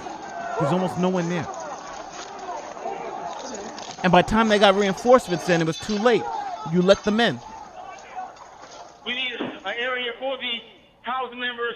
They're all walking over now through the tunnels. Oh, that's McCarthy's office. You know they threw his office in there for the shade, right? We're trying to hold the upper deck down. Now we can't be hypocrites too. If we don't like BLM beating up police officers, we shouldn't like nobody beating up police officers, right? Police officers shouldn't be beaten like this. So I don't care who your political stuff is. If you're against police officers, if you pro-police, we got to be pro-police, no matter who beating them up. I'm consistent. This is crazy. But again, it's a riot, though. But I do understand this is a riot. We lost the line. OPD, pull back up to the upper deck. All OPD, pull back to the upper deck. ASAP. Well, somebody said this is Antifa. Yeah, I'm looking for Antifa. But this is a big time security fail, though, people. Don't get me wrong. I understand everybody wants to throw it on Trump, and I know there's people in the chat who want to throw it on Trump too. But I'm just saying, just based on what I'm looking at, this is a really big security failure. If anything, that's something that we could have stopped. And as you can see it, but I don't think they're going to mention anything about security failure at all. That Capitol Police is going to start moving their resources inside. They're going to start the M4 officers first. Why are they opening that door? I don't know if you know. So the Oath Keepers stack number 1 approaches Central East door. So it's the Oath Keepers. That's dangerous. They're in a little tight spot. Oath Keepers stack. All right, so why are we looking at the Oath Keepers? 208 with 4 members. The door's barricaded. There's people flooded the hallways outside. We have no way out. So we did see door. I saw them. I didn't, but they just was just like there, right? There's a whole bunch of people there. Still remaining on the House floor, on the 3rd floor, to use the subways themselves. It's time to evacuate so we can secure the members on the other side. Copy. Yeah, if you're barricading the door, remember they're in charge of the building. They could have locked down the building. One more time. I'll tell you ready to do. And whatever it takes, I'll lay my life down if it takes. Absolutely. That's why we showed up today.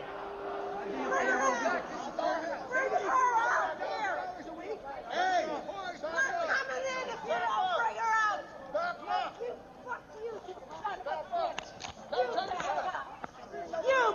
You know, it's funny because I've been involved in riots and protests that went wrong before, and they all look the same. They all look the same. I'm talking about when you're in it. When you got to wrestle people. Yeah. Oh my God, they knocked that cop out.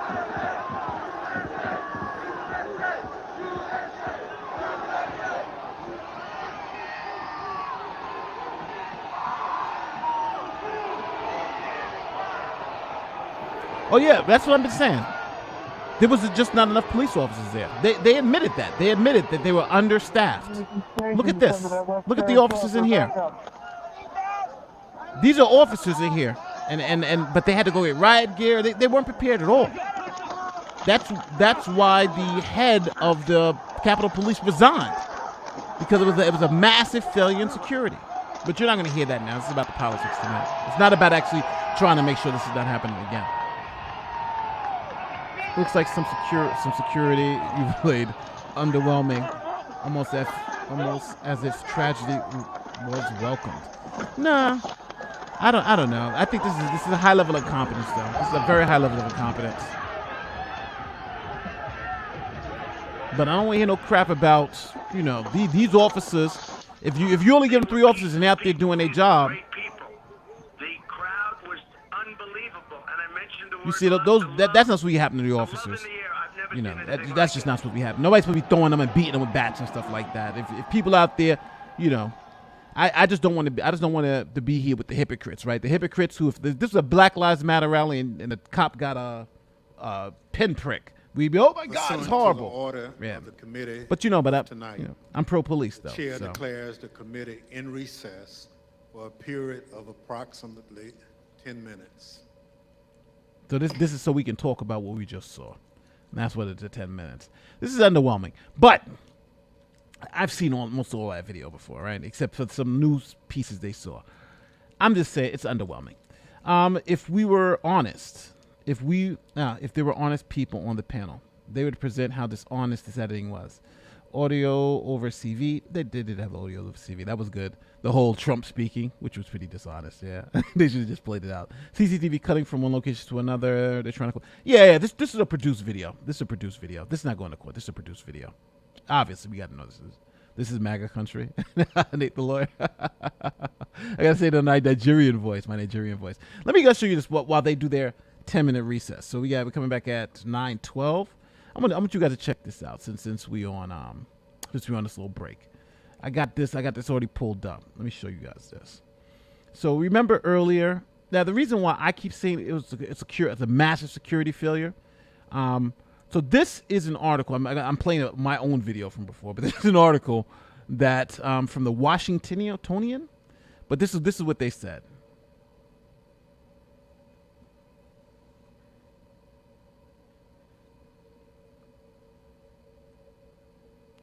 Our protective responsibility. The U.S. kept the means, methods, and specific resources. What you are listening to here is the spokesman from the U.S. Capitol Police, which she said this is days before January 6th. This is what the spokesman for the Capitol Police said. So this is hopefully so people understand whether did they know anything about it was coming. This is the spokesman days before January 6th. This is what she said. Quote, while we do not discuss the means, methods, and specific resources used to carry out our protective responsibility, the U.S. Capitol Police has a comprehensive security plan in place and will continuously monitor and access new and emerging threats with the overall goal of keeping those within the Capitol complex safe and secure. So, look how short my hair was. I was a good-looking guy back then. So, what I'm saying is that the Capitol Police knew they were coming. The Capitol Police kind of saw all this stuff happening, and they just were unprepared. Now, I do understand that there's a lot there, especially about the whole election piece and whether the election was stolen and what Trump's reactions to that was. And I think that's an interesting piece, too. But I also think there's a part of this where I think you can definitely blame the whole, hey, let's go over there and do this and do this. But I also think we don't have January 6th if they treated January 6th, when you know the you don't forget, you know the Proud Boys are coming. You know the Oath Keepers are coming. Here is BLM rally. Here is when they had a BLM rally in Washington, D.C. D.C. I don't know if you ever saw these pictures, but this was the police presence for that. Matter of fact, it was so many police. They did Vox, and all the left wing were saying it was racist, right? It was racism they had so many police in riot gear. Why are you in riot gear? They were singing. But here's what it looked like. Let me put this in another window. Open a new tab. Yes, open image new tab. Let me show you guys this new tab. This is how it looked at a BLM rally. This how they had it. You see all those cops out there? You see all those cops out there? That was for a BLM rally. But when we went to this, there was only 5 cops to meet 10,000 people. At the BLM rally, see all those cops there? Now, it's not even about, I'm not even saying this is about race. I'm saying this is about preparation, right? This was in June. 6 months later, you had January 6th. It's a big difference in manpower and just the look and feel, right? If just imagine if you go into it and you see a whole bunch of like that up there on the steps when you come in. That's a different scenario, right? People aren't going to just now storm in the gates. You got some real resistance there. It's the show of force. So a lot of people don't understand in law enforcement, we don't want to put hands on you. So one of the tactics we use is what's known as the show of force. And that's what this is. This essentially is a show of force. We have enough law enforcement personnel there, look badass, you got tanks, you got shields, you got everything. You ready for a fight. But that's just all a ruse. We don't want to fight. But we want to put all that so you can see, oh my God, well, if we're going to go up there and cause some trouble, there's going to be a tough time. So you're going to choose peace than fighting because because we're ready. That's generally why you do that. That's why you have that show of force. And you'll hear that all the time. The police there was a massive show of force.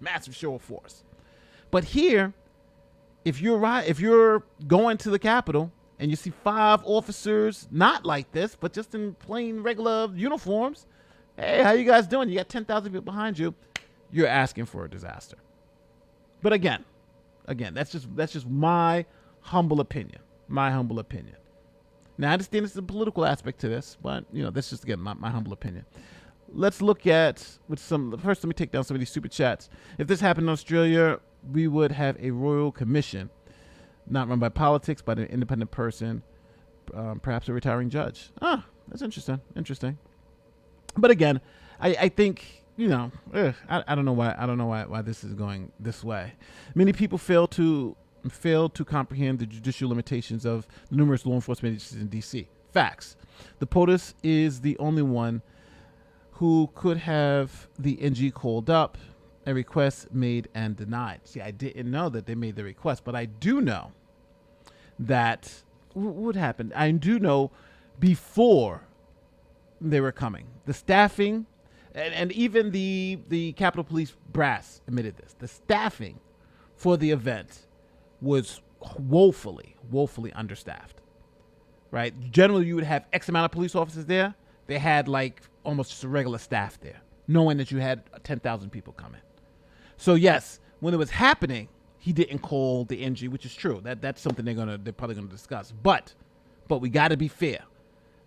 It still wasn't staffed. It was so badly staffed that officers who were there some officers had to be called in, and some officers had to go back and change into riot gear and come back to meet the crowd. That's why when you see the crowd, they're all the way at the building, because officers had to go back into the building to change to riot gear and come out. And by the time they came back out, the crowd was already on the building. So they had their literally backs to the wall. But that's a good point about POTUS, though. Those aren't cops at the BLM rally. Those are federal agents Trump deployed. Well, whoever, but we do have to be honest here. The Capitol Police did say they were undermanned, right? They did say they were undermanned, and that's why. Let me just make sure the point is here. Capitol Police Chief, that's the reason why he resigned. I'll pull it up. Resigned.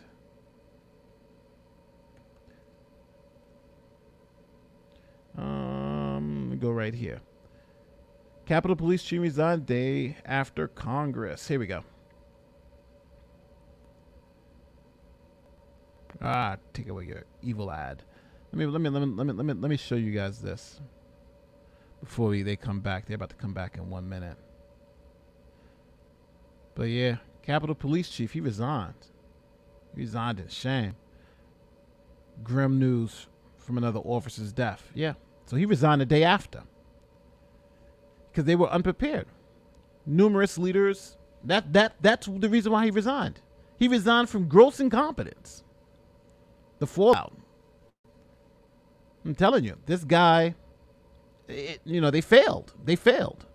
They didn't expect it to be what it was. Here he is. Sorry, I forgot to put him on screen. This is the guy. He resigned. Capitol Police Chief resigns day after Congress was taken up by violent pro-Trump mob. And he resigned because they weren't prepared. They weren't prepared. They knew the crazies were coming, and they were not prepared. He didn't resign because there was some other piece to it. He resigned because they weren't prepared. So, and I understand that the reality of that may not go down well, because people want to see the bad guy. This guy's the bad guy. This guy's the bad guy. But that's the truth of the matter. The truth of the matter is the Capitol Police just weren't prepared for what they got. And I understand you want to say, how do we get here, right? How do we get to people wanting to go into the building and go do that? But the reason how we got there is because the Capitol Police didn't do enough to stop people from coming in. Tracks, they were understaffed, but at-large presence was deployed by Trump. No, the Capitol Police was for the committee.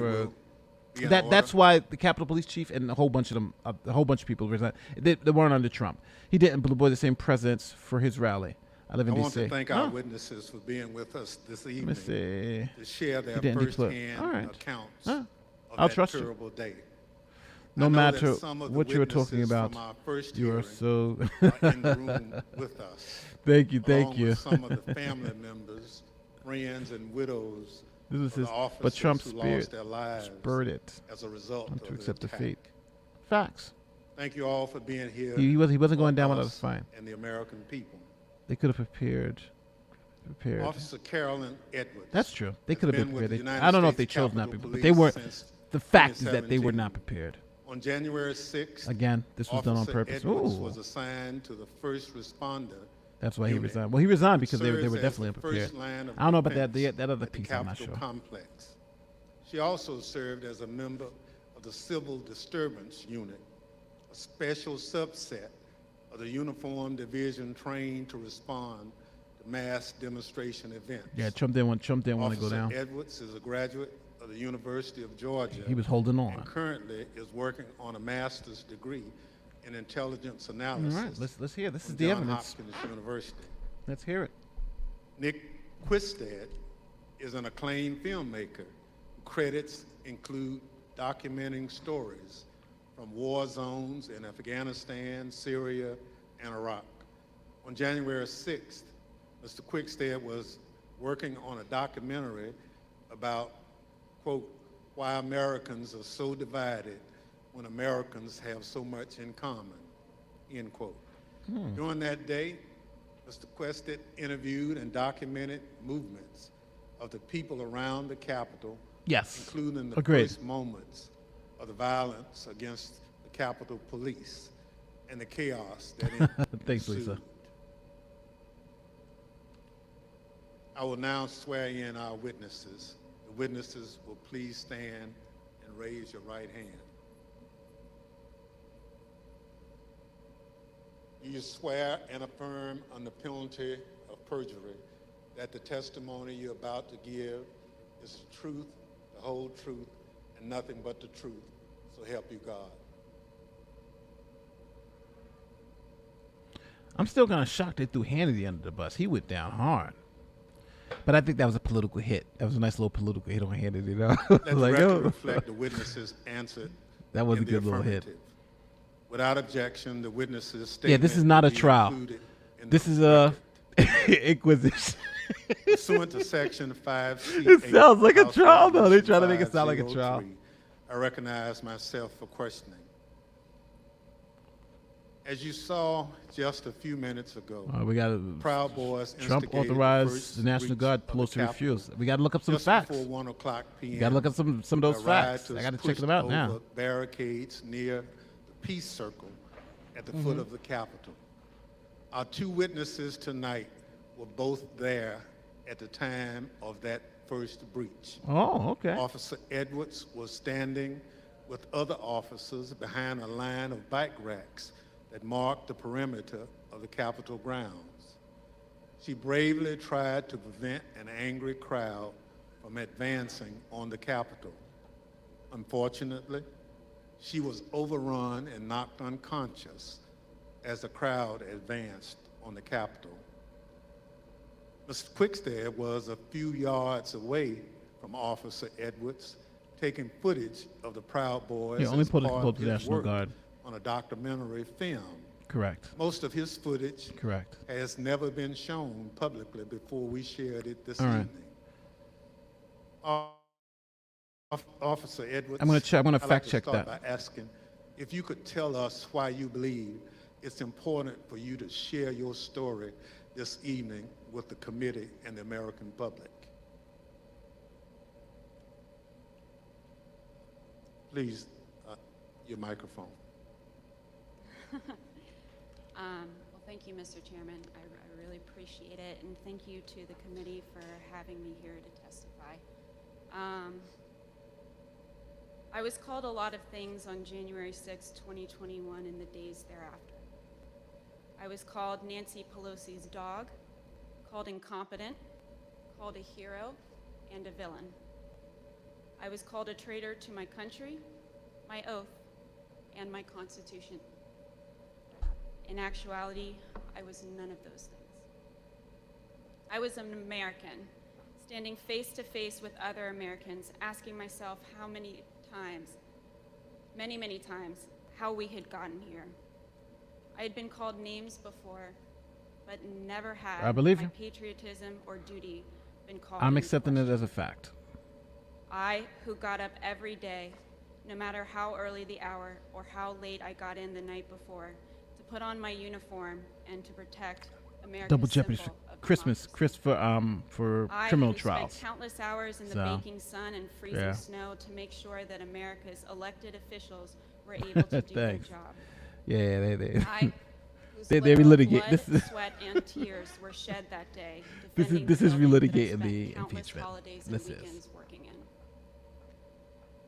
I am the proud granddaughter Stanford of a Act. Marine And that she fought in the Battle of the riot Chosin control. Reservoir Only in the POTUS Korean can War. authorize. Yes, that's what I think of my that's papa what's his often name in saying these that was days, that's how what he the was most so young and thrown into a battle awesomest Chris he never said. saw coming. American only make And requests. answered Yes, the call at a great but the personal but the cost. engine can but the How he lived cannot the work. rest Yes, of his that's days what with bullets that's and what the most shrapnel in his awesomest Chris legs, said.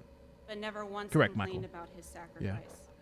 And Chris I would says like to he's think that he would he's be from proud there, of so me. I believe Chris. Proud of his granddaughter that stood her ground that day and continued fighting, even though she was wounded, like he did many years ago. I am my grandfather's granddaughter, proud to put on a uniform and serve my country. They dared to question my honor. That's true. They dared to question my loyalty. I'm gonna look it up. And they dared to question my duty. I am a proud American, and I will gladly sacrifice everything to make sure that the America my grandfather defended is here for many years to come. Thank you. Officer Edwards, your story and your service is important, and I thank you for being here tonight. Ms. Quickstead, I also like to ask you to introduce yourself. Can you tell us how you found yourself in Washington, D.C. on January 6, 2021? Good evening, Chair and Madam Vice Chair. Thank you for the introduction. As stated in the winter of 2020, I was working on a documentary.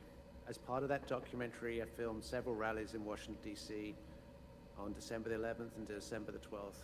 And I learned there would be a rally on the Mall on January 6th. So my three colleagues and I came down to document the rally. According to the permit of the event, there was going to be a rally at the Ellipse. We arrived at the Mall and observed a large contingent of Proud Boys marching towards the Capitol. We filmed them, and almost immediately I was separated from my colleagues. I documented the crowd turn from protesters to rioters to insurrectionists. I was surprised at the size of the group, the anger and the profanity. And for anyone who didn't understand how violent that event was, I saw it, I documented it, and I experienced it. I heard incredibly aggressive chanting, and I subsequently shared that footage with the authorities. I'm here today pursuant to a House subpoena. Thank you so much. Thank you, Mr. Quested. The Select Committee has conducted extensive investigative work to understand what led the Proud Boys and other rioters to the Capitol on January 6th.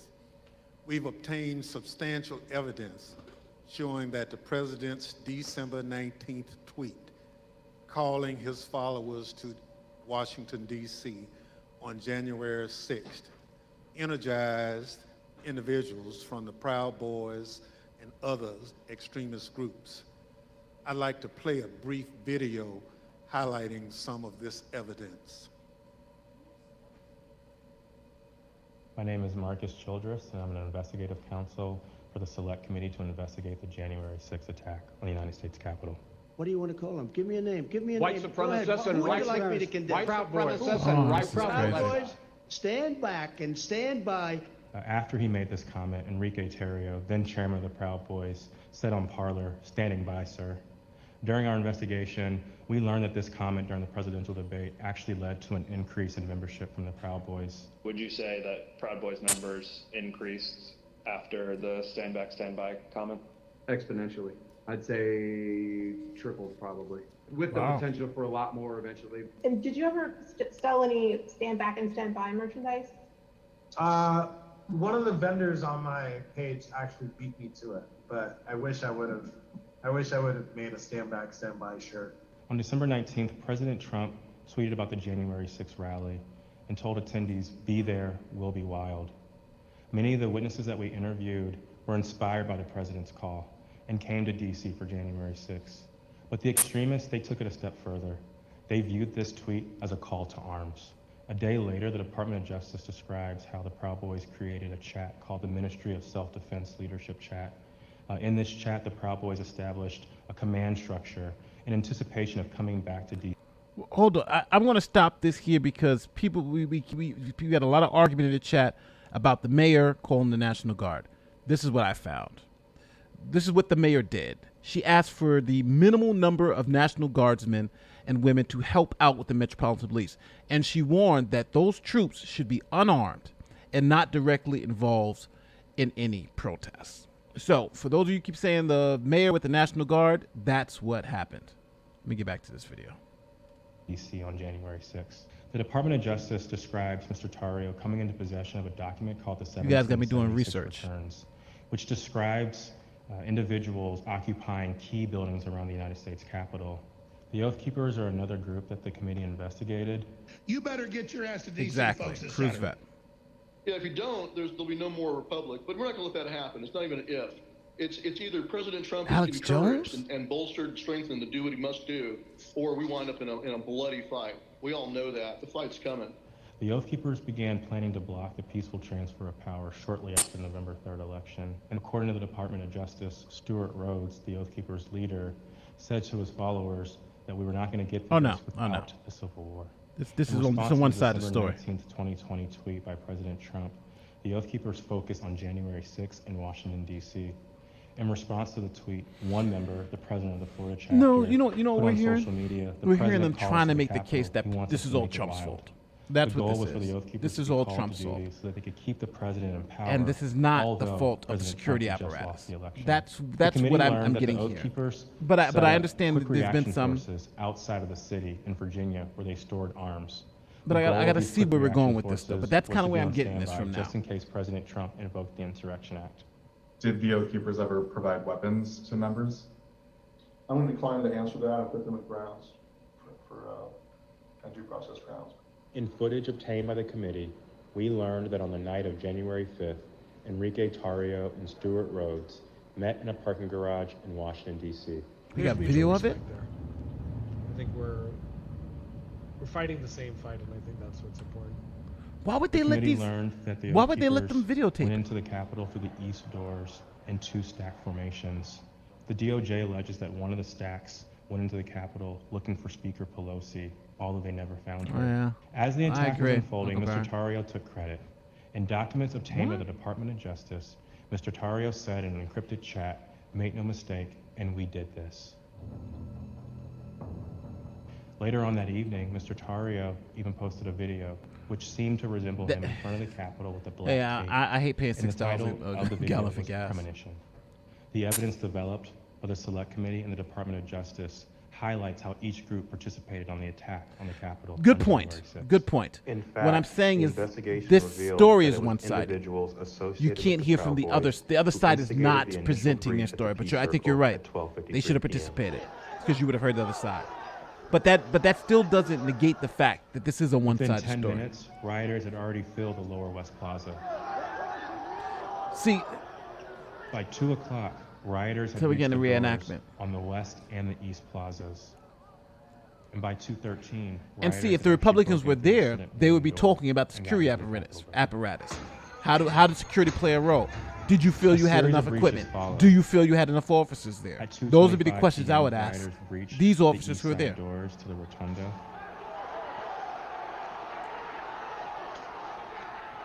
And then right after 2:40 p.m., rioters breached the east side doors near the Ways and Means room.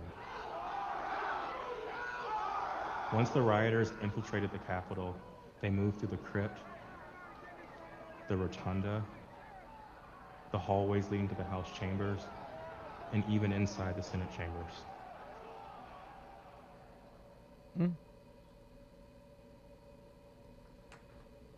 Individuals associated with two violent extremist groups have been charged with seditious conspiracy in connection with the January 6th attack.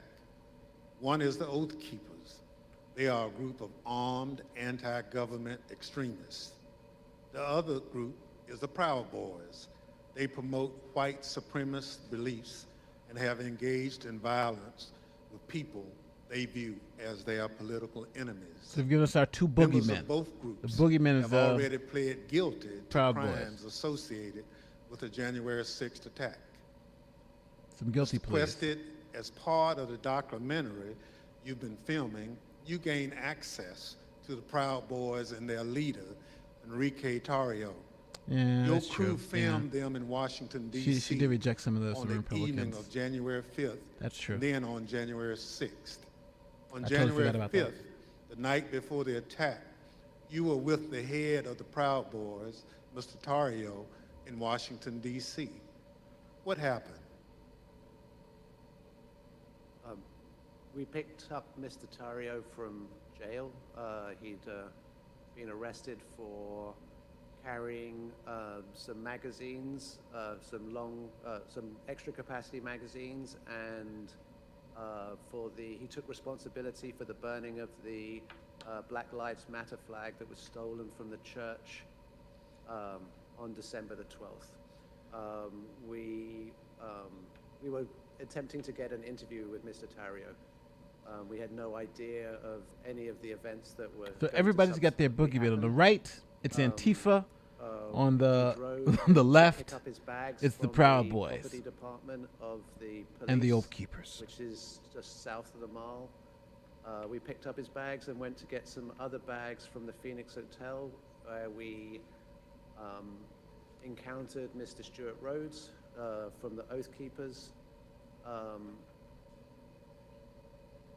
By the time I'd gone to park the car, my colleague was saying, who'd got into the car with Mr. Tarrio, that they had moved to a location around the corner, the parking garage of the Hall of Legends, I believe.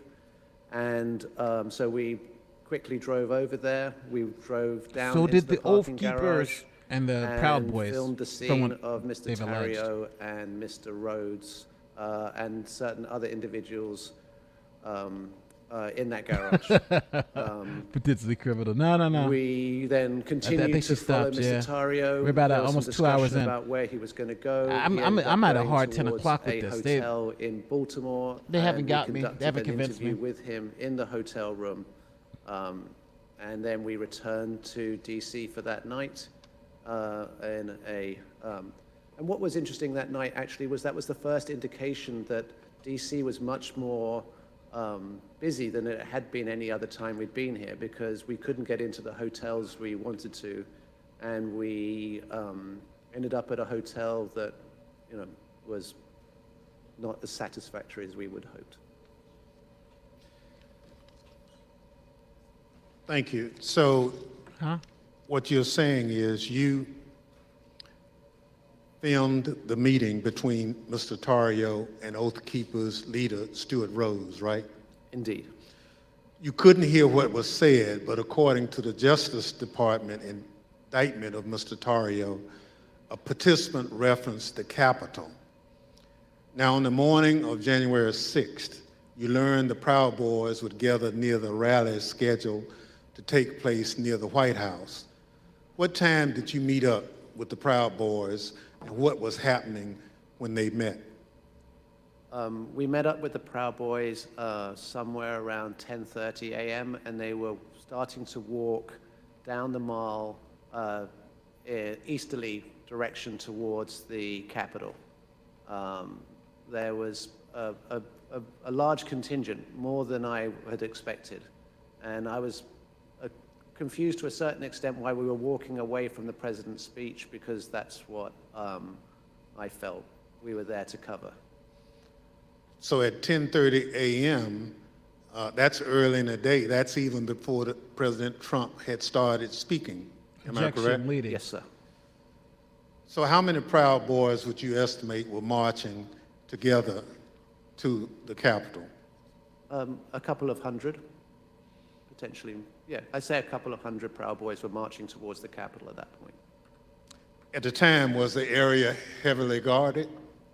No, that was, I remember we walked we walked down the mall, we walked to the right of the reflecting pool. Closed captions and are then unavailable north for this along video. the road that leads to the Peace Circle. And as we were walking past the Peace Circle, I framed the Proud Boys to the right of my shot with the Capitol behind, and we see one sole police officer at the barriers, which subsequently breached. We then walk up and past a tactical unit preparing. And you see that in the film where the man questions their duty and their honor, and you see maybe a dozen Capitol Police putting on their riot gear. So, I'll check them out. how would I you know Robert. describe the atmosphere at that time? I know Robert. The atmosphere it seemed to be much darker. I make efforts to create I can't. There's no familiarity closed between captions on myself it. and my subjects to I tried. make them feel It's not available. And I know it sucks. the Sorry. atmosphere was much darker at this day than had been in these other days. And there was also a contingent the oath of keepers Proud and Boys that I Proud Boys hadn't killed? met All right, before let me see this. from I don't say, Arizona I'm who saying there's appeared to been wear these murders orange associated with them. Let me hats, see. Let me look it up. and had orange armbands. Because I don't want to be spreading misinformation. So when the Proud Boys went back down the hill to the Peace Circle, did a larger crowd start together? Well, no, first of all, we went round to the back and down the steps, and we took some photographs on the east side of the Capitol, and then we went for lunch. We went for tacos. So, Mr. Questa, you're a journalist, so you're careful to stick to things that you have observed. But what you've told us is highly relevant. Let me highlight a few key facts that you and others have provided the committee. First, there was a large group of Proud Boys present at the Capitol. We know that from multiple sources. You now estimate that there were around 250 to 300 individuals that you've testified. They weren't there for President Trump's speech.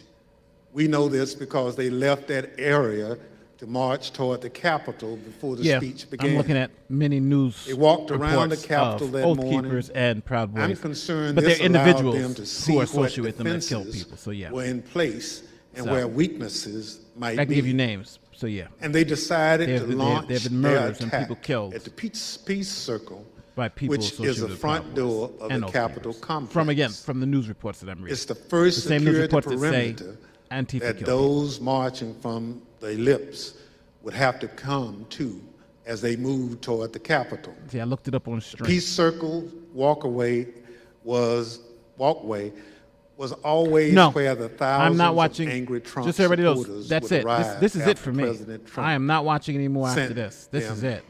They from haven't. the They, lips. this is Proud Boys timed their I can't attack watch this. to the moments before the Don't get me start wrong. of the joint session. They shouldn't have done this. People in the who Capitol, went aside there, which is also where they should be President Trump prosecuted. But I'm not watching any directed more of the this. angry This is just mob, political spin. Quote, "We fight like hell," end quote. He Trump's told bad them guy. Okay, don't before vote for him. But sending this is them all political spin. down they Pennsylvania haven't convinced me Avenue, anything. Maybe they have right to where now. the Proud Maybe Boys but gathered. they're and wasting where my you time were here. filming. I think they could have better Now, job than central this. question is whether the attack on the Capitol was coordinated and planned. What you witnessed is what a coordinated and planned effort would look like. It was the culmination of a months-long effort spearheaded by President Trump. Mr. Quested, thank you for your eyewitness account of the lead up to the breach of the Peace Circle. Eyewitness account. This brings us to a point in time where you and Officer Edwards were in close proximity. At this point, I reserve the balance of my time pursuant to 5C, Section 8 of House Resolution 503. The chair recognizes the gentlewoman from Wyoming, Ms. Cheney, for questioning. Thank you very much, Mr. Chairman. Officer Edwards, I want to start by thanking you for your service and thank you for your courage. Thank you for being here this evening. That's true. I know that it's not easy to relive what happened for you and for the officers behind you and for the family members of officers in the audience this evening. But it's really important for the country to have a full accounting and understand what happened. I want to start, Officer Edwards, with a short clip that shows the horrible moment when you were injured as the Peace Circle was breached.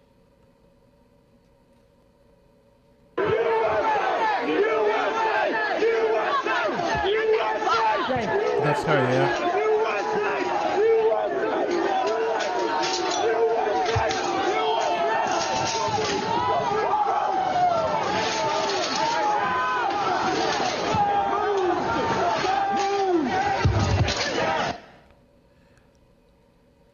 All right.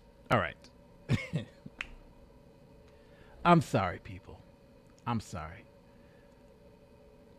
Let me just show you something. Now, I've played that video many, many times. When that happened, right? Because they came and they pushed through. What they didn't show you, and I can't do this political stuff. I'm stopping this right here because I want to show you something they didn't show you. Hopefully they'll get something better, but I got to stop it there because I can't. I understand what they're trying to do, but I got to look at the evidence, and they're not showing you. I got to show you something from that piece, from this part of the video, because this is it's tough because they're not showing you the full thing. Let me go to my thing. Well, first, yeah, it's in that video that we just saw when they pushed through the gates, the cop falls to the floor. And it's actually the rioters who stop the other rioters and go assist the cop. And it's actually on video. And they cut it before you could see that because, they want to make it seem like it's worse. But they did go help. And, so it wasn't like they were just beating her down. So I understand. But this is just getting political. Maybe they'll have something more, people. Maybe they'll. But I can't do the political stuff because, play the whole video, right? Yeah, she was knocked down. Yeah, she was hurt at that time. But show the actual thing where there was nobody else. Like it was only 5 cops there, nobody else there, right? So I'm sorry, guys. I tried to do it. I know a lot of you guys want to watch this through, but I can't do it. Especially when I start seeing dishonesty like that. It's just it's gonna put me in a space where I'm not going to want to see the evidence because I'm thinking they're trying to spin everything, right? Show the whole video. It's not gonna hurt to show that some of the protesters did help one of the officers. I need to get my hearing checked. I thought I heard you say full accounting. So far, that's not what I'm saying. Yeah, it's just not. I'm sorry, guys. Do the right thing. Care if Trump planned the riot? Yes, I do care if Trump planned the riot, and I think there is an aspect of that's there. But I also think political theater is a different ball game. That's why I like to watch trials. I like to watch trials because both sides get to fight out the evidence, and no matter what you think, here's the evidence and fail with it here. If I don't feel like you're giving me the evidence in a way that I can get the full accounting, then I'd rather let you do your spin. I'll look up the evidence myself and to see the full accounting instead of trying to get these bits of pieces where you're cutting it off at certain points to try to make a statement, make me feel a certain way about something. I just, when I get that, I know I'm not going to be in a mind frame where I'm going to be fair to the evidence that comes out, right? And I like to try to be fair. So will you please do a video compiling all of their evidence, call out the real stuff? I'll try, but I like to try to stay away from this political stuff. But that was just too much because I've done extensive things on this. I looked at the police response. I looked at it all, and and even they've not won at one point. Maybe that they did this earlier, but then at one point that they say, why were you in just a regular uniform? Why weren't you in riot gear? Why was only 5 of you and 5,000 people in front of you? What the hell? So yeah, I can't do it. I can't do it. So we went 2 hours, right? And we heard a lot. Maybe we'll hear some more. We'll see how the media spends it. I'll look at some of the evidence. But thank you guys. Thank you guys for joining me tonight. I'm sorry I couldn't get through it, but your point is completely irrelevant. Maybe you're right. Maybe you're right. I just set a point. Some of the other things that they were showing, they didn't really give. I don't think they were giving me the full picture. But again, I'll look at it. Maybe I may come back to it. But I feel like I just need to step back from it because when I saw that, I'm like, that's the spin. And as soon as I see the spin, it puts me in a mind frame where I know I'm going to be super critical to every single thing. And at a point where I'm not going to be fair because it's kind of like, what's her name? What was the Amber Heard? When I found her to be outright lying, I don't believe anything she said. So I just don't want to. I'd rather be, if I can't be fair to both sides, then I'm just not going to do it right now. Thanks for always being honest and candid. Thank you. And Unibeak, I think you're right. I think, I do want to know if Trump did this, but I'm not going to find out this way. So listen, guys, my name is Nate the Lawyer. Thanks for joining me. I'll hopefully see you guys either tomorrow or Saturday. We're going to be playing objections again and all that stuff. So let me get my mental health back on point before this thing just gets me so upset. So I'll see you guys a little later. Peace.